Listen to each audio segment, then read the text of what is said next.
नमस्कार साथियों, मैं मोनिका सिंह आप सभी का बहुत स्वागत करती हूँ रोजगार विद अंकित परिवार में। आशा करती हूँ कि आप सभी अच्छे हैं, स्वस्थ हैं। साथियों, जिन भी अभ्यर्थियों ने वर्ष 2023 में समीक्षा अधिकारी, सहायक समीक्षा अधिकारी का फॉर्म फिल किया था, वो लगातार एग्जामिनेशन का वेट कर रहे हैं।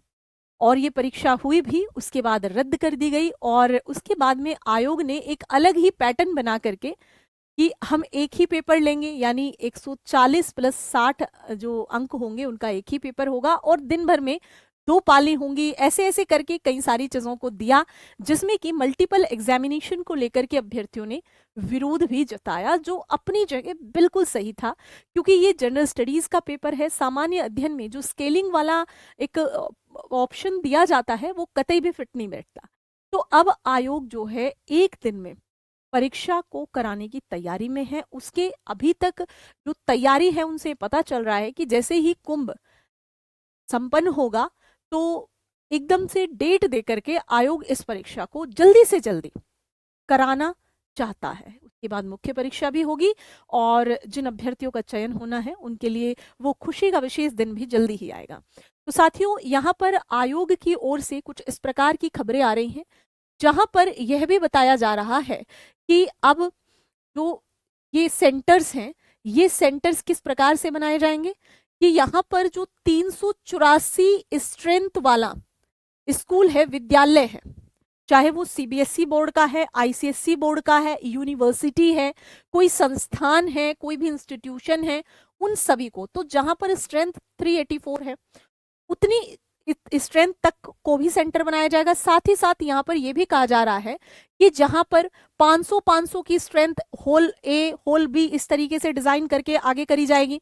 साथ ही साथ यहाँ पर अन्य चीजों को भी ध्यान में रखा जा रहा है, जिसमें कि भाई जैसे यूपीपीसीएस का पेपर हुआ है अभी 22 दिसंबर को, वहां पर भी तो एक पाली में हो गया, ठीक है, वहां पर लगभग आधी संख्या थी अभ्यर्थियों की, 5,72,74,000 थी। यहाँ पर जो है 11,70,000 प्लस है।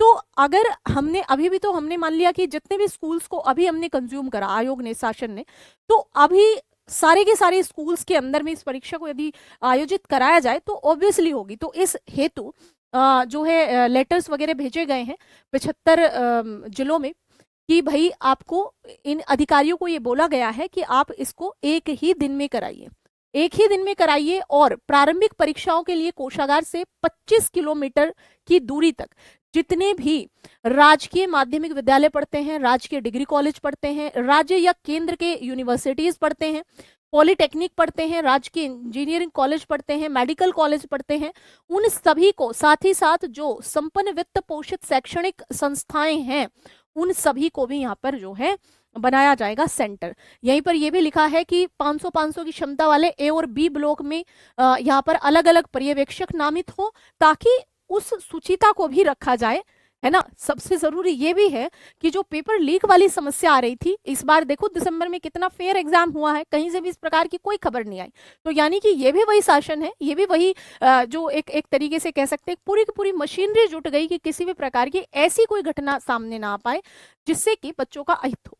तो ये चीज यहाँ पर भी अपनाई जा सकती है, जिसके लिए इस प्रकार की चीजों को देखा जा रहा है। आप यहाँ पर ये भी देख सकते हैं कि यूपी पीएससी परीक्षा ने सीबीएसई और आईसीएसई के स्कूलों को भी केंद्र बनाने के लिए यहाँ पर सूची मांगी है, ठीक है। तो जिलाधिकारियों से मांगी गई है परीक्षा केंद्रों की सूची, जहां पर की, जैसा मैंने अभी बताया आपको, चाहे वो जो है स्टेट का कोई यूनिवर्सिटी हो, सेंट्रल यूनिवर्सिटी या कॉलेज हो, मेडिकल हो, इंजीनियरिंग हो, किसी भी प्रकार का ऐसा संस्थान जहां पर की कुर्सी मेज बैठने की क्षमता और एक ठीक ठाक प्रीमाइसेस है, जिसमें कि भाई जब पढ़ रहे हैं वहां पर बच्चे बैठ करके तो एग्जाम भी दे लेंगे, है ना। तो इस सब की निगरानी को सुनिश्चित करते हुए आयोग इस ओर प्रयास कर रहा है कि अब हमें कुंभ के संपन्न होने के बाद में तुरंत से इस परीक्षा की तिथि देकर के परीक्षा को कराना है संपन्न, ठीक है बच्चे। तो आप सभी अपनी तैयारी में जुट जाइए, क्योंकि आरओ की परीक्षा एक दिन में ही होगी और सबके लिए सेम पेपर आएगा, ठीक है।